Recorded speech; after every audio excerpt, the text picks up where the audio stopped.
नमस्कार मित्रांनो, मी तेजश्री. माझ्या यूट्यूब चॅनलमध्ये तुम्हा सर्वांचं मी स्वागत करते. आजचा आपला विषय आहे व्हिडिओचा की बाळासाठी लागणाऱ्या उपयुक्त वस्तू म्हणजे इसेन्शियल थिंग्स फॉर बेबीज. तर त्यामध्ये आपल्या घरातल्या सगळ्या लोकांना वाटत असतं की आपलं बाळ सुदृढ आणि सुरक्षित राहावं, त्याला सर्व नवीन गोष्टी वापरता याव्यात. प्रत्येक आईला आपलं बाळ हे सुदृढ राहावं असं वाटत असतं. त्यासाठी काही उपयुक्त वस्तू बाळाच्या मी आज तुमच्यासोबत या व्हिडिओमध्ये सांगणार आहे. त्यामध्ये पहिली वस्तू आहे डायपर. तर माझ्याकडे तुम्ही कुठल्याही कंपनीचे डायपर घेऊ शकता. मी काही कंपनी इथे रिकमेंड करत नाही आहे, पण मी माझ्या बाळासाठी, माझं बाळ आहे तसे 6 महिन्याचं आहे, तर मी त्यासाठी बमटम हे डायपर वापरते आहे. आणि हे डायपर जे आहे हे खूप बेबी फ्रेंडली आहे. ते खूप सुपर ॲब्झॉर्बर आहे. मी रात्रभर त्याला घालून ठेवते 8-9 तास आहे, तरीही त्यामधनं ते लीक प्रूफ आहे, लीक होत नाही. तर तुम्ही अशा डायपरचा उपयोग करा की जे लीक होणार नाही, बाळाला त्यामुळे त्रास होणार नाही. आणि रॅश फ्री जी कन्सेप्ट आहे ती बाळांसाठी महत्त्वाची आहे. म्हणजे रॅश फ्री डायपर यूज करणं हे तुम्हाला गरजेचं आहे. जर तुम्ही रॅश फ्री डायपर नाही यूज केलं, हार्श डायपर्स यूज केले, तर बाळांना रॅश होण्याची शक्यता जास्ती असते. त्यामुळे बाळ इरिटेट होतात आणि बाळ रडू शकतात, बाळांना त्रास होऊ शकतो. त्यानंतर दुसरी गोष्ट आहे, बाळासाठी जर डायपर यूज केल्यानंतर जर रॅश आलीच, काही बाळांची स्किन जी आहे ती खूप सेन्सिटिव्ह असते, कधी कधी बाळांना रॅश येतातच. तर दुसरी गोष्ट जी आहे ती आहे रॅश क्रीम. तर तुम्ही रॅश क्रीम कुठल्याही कंपनीची यूज करू शकता. त्यामध्ये बाजारामध्ये बऱ्याचशा रॅश क्रीम्स आहेत. त्यामध्ये इझी नॅपी नावाची कंपनी आहे. आफ्टर दॅट सेवामेड आहे. बाजारामध्ये बऱ्याचशा कंपनीच्या डायपर क्रीम्स आहेत, जसं की इझी नॅपी आहे, जसं सेवामेडची आहे, सेटाफिलची रॅश क्रीम आहे. वेगवेगळ्या कंपनीच्या मेडिकेटेड आहेत आणि ॲज वेल ॲज काही जे इथे कॉस्मेटिक्स पण आहेत. तर कसं असतं, डायपर क्रीम यूज केल्यामुळे बाळं जे आहेत ते क्रँकी होत नाही, बाळांची स्किन व्यवस्थित राहते. तुम्हाला प्रिव्हेन्शन म्हणून तुम्ही असंही करू शकता की प्रत्येक वेळी डायपर यूज केल्यानंतर बाळाला जेव्हा तुम्ही डायपर फ्री टाईम देता त्यावेळी तुम्ही डायपर क्रीम लावून बाळाला काही वेळ तुम्ही डायपर फ्री टाईम देऊ शकता. आणि त्यानंतर बिफोर युजिंग अ डायपर तुम्ही डायपर क्रीम लावून बाळाला डायपर घालून मग तुम्ही त्याला हे करू शकता. त्यामुळे प्रिव्हेन्शन पण होईल. असं नाही की प्रत्येक वेळी तुम्ही बाळाला रॅश आल्यानंतरच डायपर क्रीम लावावी. तर तुम्ही आधीसुद्धा डायपर क्रीम यूज करू शकता. हे मेडिकेटेड आहे. त्यामुळे यामुळे बाळाला कुठलीही हानी होणार नाही. उलट बाळाची स्किन जी आहे ती चांगली राहील आणि बाळाला रॅश होऊन बाळ क्रँकी होणार नाही. आफ्टर दॅट तिसरी गोष्ट जी आहे ती आहे गॅस्ट्रिक ड्रॉप. तर ॲज पर पेडिट्रिशियन वेगवेगळे ड्रॉप्स डॉक्टर तुम्हाला देतील, रेकमेंड करतील. मी माझ्या बाळासाठी कोलिकेड ह्या नावाचा ड्रॉप यूज करते आहे. काही गॅस्ट्रिक इश्यू असतील बाळांना, काय असतं, बाळ 0 to 6 महिन्यापर्यंत बाळ फक्त आणि फक्त आईच्या दुधावर असते. तर बऱ्याच वेळा बाळ जेव्हा दूध पित असतं, ब्रेस्टफिडिंग करत असतं, त्याचसोबत बाळ बरंचसं जी आहे ती इयर गल्प करत असतं बाळ. त्यामुळे बाळाच्या पोटामध्ये बऱ्याचदा गॅस होण्याची शक्यता असते आणि बाळ त्यामुळे क्रँकी होऊ शकतं. तुम्हाला एक्झॅक्टली कळणार नाही. हा जो इश्यू आहे ना गॅस्ट्रिकचा बाळाचा, हे सुरुवातीच्या काळामध्ये खूप होतं ॲक्च्युली. बाळ जेव्हा 3 महिन्यापर्यंत असतं त्यावेळी गॅसेसचा इश्यू हा बाळामध्ये खूप जास्ती होतो. बाळ अचानक क्रँकी होतं, खूप अनसर्टन बाळ रडायला लागतं. कधी कधी रात्र बाळ रडत असतं, तुम्हाला कळत नाही काय होतं. आणि काय असं, डॉक्टरांकडे गेल्यानंतर पण डॉक्टर 2-3 स्टेप्सच तुम्हाला सांगतील की गॅस होतोय बाळाला, किंवा बाळ व्यवस्थित झोपत नाही आहे, बाळाचं ब्रेस्टफिडिंग व्यवस्थित होत नाही आहे. तर त्यापैकी बाळाच्या क्रँकी होण्याचं मेजर जे कारण असेल तर ते असेल गॅसेस. तर त्यावेळी तुम्ही बाळाला कोलिकेड किंवा as per your doctor suggest, तुमचे डॉक्टर जे सजेस्ट करतील त्यानुसार तुम्ही बाळाला ड्रॉप देऊ शकता. तर हे जे आहे हे खूप इसेन्शियल आहे बाळाचं, मी ऑब्झर्व केलं आहे. 4th थिंग आहे ब्रेस्ट पंप. तर तुम्ही म्हणाल की ब्रेस्ट पंप का गरजेचा आहे. तर बऱ्याचदा डॉक्टरही असे सजेस्ट करतात आपल्याला, आणि आपल्या आईंकडने आपण असं ऐकतो की मिल्क एक्सप्रेस करणे म्हणजे काय. तर बऱ्याचदा आपल्या ब्रेस्टमधून आपण जेव्हा मिल्क एक्सप्रेस करतो त्यावेळी आपल्या दुधाची क्वांटिटी जास्ती चांगली होते असं डॉक्टरही सांगतात. आणि बऱ्याचदा आपल्या पूर्वजांकडनंही आपल्याला असं बोललं गेलेलं आहे. तर त्यासाठी आजकालच्या याच्यामध्ये मॅन्युअल पण ब्रेस्ट पंप आहेत आणि काही ॲटोमॅटेड पण ब्रेस्ट पंप आहेत. तर तुम्ही तुमच्या कन्व्हिनियन्सनुसार ब्रेस्ट पंप घेऊ शकता. मी मॅन्युअल ब्रेस्ट पंप घेतला होता. तुम्हाला जर तुम्ही खूप वर्किंग वुमन असाल तर तुम्ही ॲटोमॅटिकली ब्रेस्ट पंप घेऊ शकता. म्हणजे तुम्ही वर्किंग वुमन असाल तर तुम्ही तुमचं दूध जे आहे ते एक्सप्रेस करून बाळासाठी ठेवू शकता. त्याच्यानंतर ते दूध ठेवण्याची पण काही लिमिट्स असते. म्हणजे तुम्ही किती दिवस ते एक्सप्रेस केलेलं दूध तुम्ही किती वेळ रेफ्रिजरेटर करू शकता.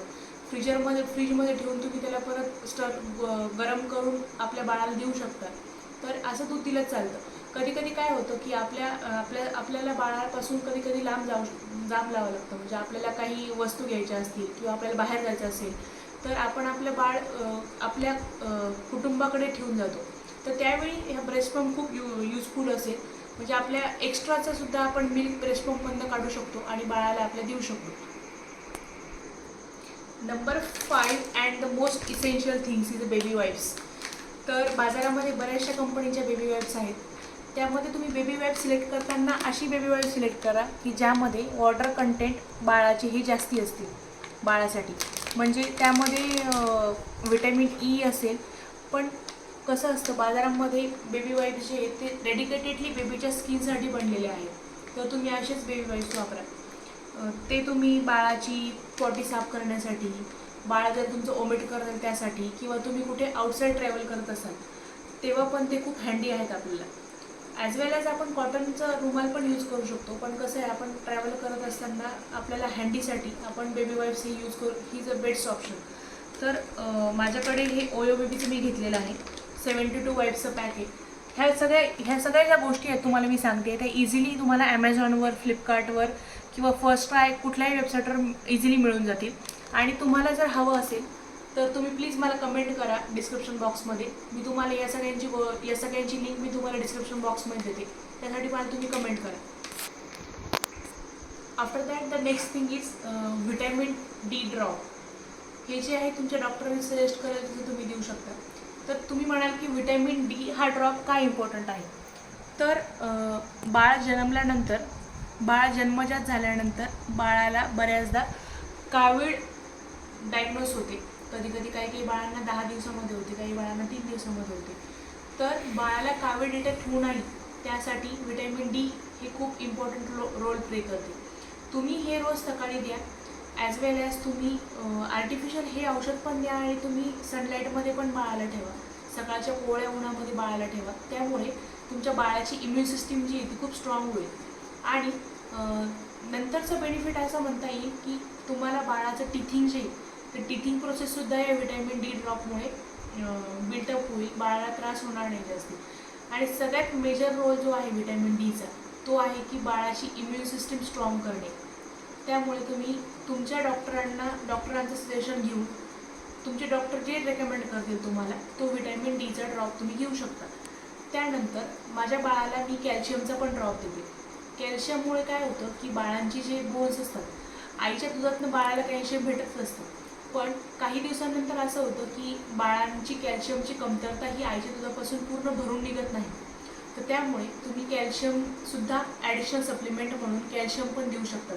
ॲज वेल ॲज काही डॉक्टरांचं मी असंही पाहिलेलं आहे, काही माझे रिलेटिव्ह असतील किंवा माझे फ्रेंड्स आहेत तर त्यांनी मला सांगितलं की त्यांच्या बाळांना आयर्नचे पण ड्रॉप दिले जातात. आयर्नमुळे काय होतं की बाळांची जी बौद्धिक कॅपॅसिटी आहे, म्हणजे बाळांचं ब्रेन डेव्हलपमेंट जे आहे ते जास्त स्ट्रॉंग होतं आयर्नमुळे. ह्या ज्या गोष्टी आहेत त्या आईच्या दुधापासून तर भेटतच असतात. पण जर तुम्ही अजून ॲडिशनलीचं हे डॉक्टरांच्या गायडन्सखाली, परत एकदा सांगते की डॉक्टरांच्या गायडन्सखाली तुम्ही द्या. तुम्ही उद्या म्हणाल की आता तू मला हे सांगितलं आहे म्हणून मी देते, असं नाही करायचं. तुम्ही डॉक्टरांना विचारून डॉक्टरांचा योग्य सल्ला घेऊन तुमच्या बाळाला ते खरंच इसेन्शियल आहे का त्या गोष्टी, त्यानंतरच तुम्ही ह्या सर्व गोष्टी तुमच्या बाळाला द्या. त्याआधी सर्वात आधी तुम्हाला डॉक्टरचा सल्ला घेणं हे खूप गरजेचं आहे. मी पुन्हा सांगते. नेक्स्ट थिंग जी आहे आपल्या इसेन्शियल कॅटेगरीमधली, बेबी इसेन्शियल थिंग्समधली, ती आहे ड्रायशीट. तर तुम्ही म्हणाल की ड्रायशीट का. तर ड्रायशीट जे आहे हे खूप इम्पॉर्टंट आहे बाळांसाठी. कारण आपण बऱ्याचदा बेडवर बसतो किंवा आपल्या घरातल्या सोफ्यावर बसतो. तर त्यावेळी बाळाला जेव्हा डायपर फ्री टाईम द्यायचा असेल आपल्याला त्यावेळी आपण हा ड्रायशीटचा आपण वापर करू शकतो. त्यामध्ये बाजारामध्ये बऱ्याचशा वेगवेगळ्या प्रकारचे ड्रायशीट आहेत. काही डेडिकेटेड ड्रायशीट येतात.